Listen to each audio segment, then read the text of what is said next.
வணக்கம், ரோக்நாதன் பேசுகிறேன். இந்த பதிவில் ஓவர்லோட் ப்ரொடெக்டரை பற்றி தான் பார்க்க போகிறோம். ஆல்ரெடி ஓவர்லோட் ப்ரொடெக்டர் பற்றி பார்த்தோம்.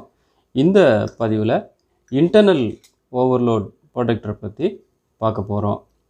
ஓவர்லோட் ப்ரொடெக்டர் பார்த்திங்க அப்படின்னாக்கா இன்டர்னல் இருக்குது, எக்ஸ்டர்னல் இருக்குது.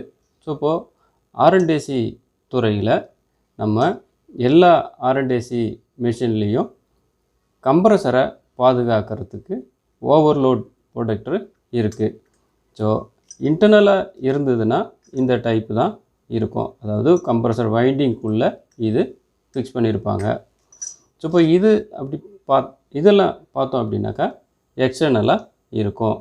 ஸோ இப்போ இதில் இன்னு அவுட்டு. ஸோ இப்போ இது கம்ப்ரஸரில் நம்ம மவுண்ட் பண்ணுறதுனால கம்ப்ரஸரோட டெம்பரேச்சர் ப்ளஸ் அந்த ப்ரைம் மூவர் எடுக்கிற கரண்ட்டை பேஸ் பண்ணி ஒர்க் பண்ணோம்.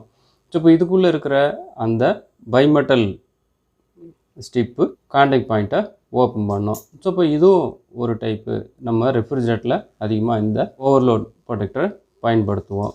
ஸோ இப்போ இன்டர்னலாக இருக்கிற ஓவர்லோட் ப்ரொடெக்டரை நம்ம பிரித்து பார்ப்போம். ஸோ அது உள்ள என்ன இருக்குது, எப்படி ஒர்க் பண்ணுது அப்படின்னு பார்ப்போம். இந்த ஓவர்லோடும் பார்த்திங்க அப்படின்னாக்கா ஸோ இப்போ இதில் இன்னு அவுட்டு ஸோ அப்படின்னு 2 பாயிண்ட் இருக்குது.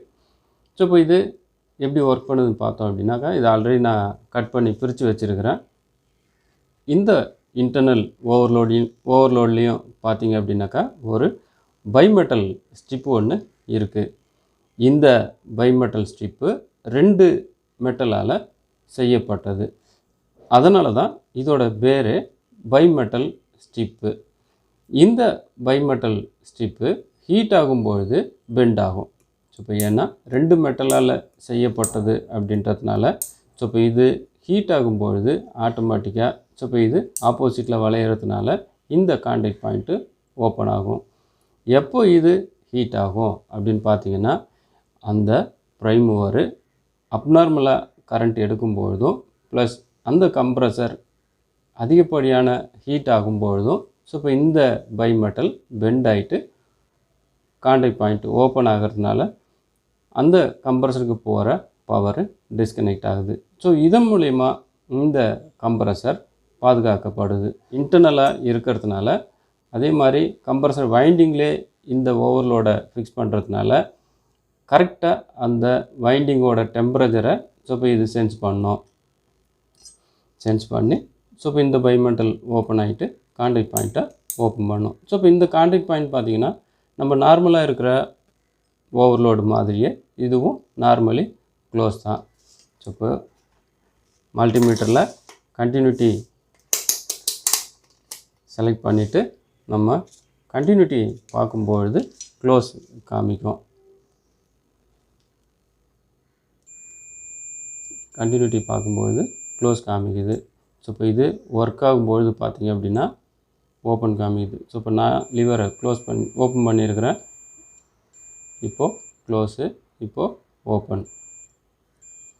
ஸோ இது எப்பப்பெல்லாம் ஒர்க் பண்ணும் அப்படின்னு பார்த்திங்கன்னா அதிகப்படியான கேஸ் ஹை சார்ஜ் பண்ணுற சமயத்துலேயும் ஸோ அதே மாதிரி சிஸ்டம் பிளாக் ஆகிற சமயத்துலேயும் வோல்டேஜ் இஷ்யூ இருக்கும்பொழுதும் கம்ப்ரஸருக்குள்ளே மெக்கானிக்கலாக ப்ராப்ளம் வரும்பொழுதும் கம்ப்ரஸர் அதிகப்படியான கரண்ட் எடுக்கும். ஸோ ஹை கரண்ட் எடுத்தது அப்படின்னா அந்த ப்ரைம் மூவர் கெட்டு போகிறதுக்கு வாய்ப்புகள் அதிகமாக இருக்கும். அந்த கம்ப்ரஸர் ஃபெயிலியர் ஆகிறத அவாய்ட் பண்ணுறதுக்காக இந்த ஓவர்லோட் டிவைஸு இன்டர்னலாக கம்ப்ரஸருக்குள்ளே இருக்குது. ஸோ இப்போது இந்த ஓவர்லோட் OLRன்னு சொல்லுவோம். இந்த ஓவர்லோட் ப்ரொடெக்டர் கம்ப்ரஸர் ப்ரைம் மூவரை பாதுகாக்கிறதுக்கு நம்ம R&AC சிஸ்டத்துக்குள்ளே கனெக்ட் பண்ணியிருக்கிறாங்க. சிஸ்டத்தில் நம்ம கான்டாக்டர் கூடவே நம்ம ஓவர்லோட் ரிலே கனெக்ட் பண்ணுவோம். ஸோ அது எக்ஸ்டர்னலாக இருந்தாலும் இது இன்டர்னலாக அந்த ப்ரைம் மூவரை பாதுகாக்கிறதுக்காக இன்டர்னல் ஓவர்லோட் ப்ரொடெக்டர் வச்சுருக்கிறாங்க. இந்த பதிவு பயனுள்ள விதத்தில் அமைஞ்சிருக்குன்னு நினைக்கிறேன். இது வரைக்கும் வீடியோவை கட் பண்ணாமல் பார்த்த அனைத்து நல்ல உள்ளங்களுக்கும் நன்றி. பதிவு நல்லா இருந்ததுன்னா லைக் பண்ணுங்கள், சக ஏசி தொழிலாளர் நண்பர்களுக்கு ஷேர் பண்ணுங்கள். இது வரைக்கும் என்னோடய சேனலை சப்ஸ்கிரைப் பண்ணலன்னா சப்ஸ்கிரைப் பண்ணுங்கள். கூடவே பெல் பட்டனையும் ப்ரெஸ் பண்ணுங்கள். ஸோ அப்போ தான் நான் போடுற ஒவ்வொரு வீடியோவும் உங்களுக்கு நோட்டிஃபிகேஷனில் கிடைக்கும். மீண்டும் அடுத்து ஒரு நல்ல பதிவில் சந்திப்போம். நன்றி, வணக்கம்.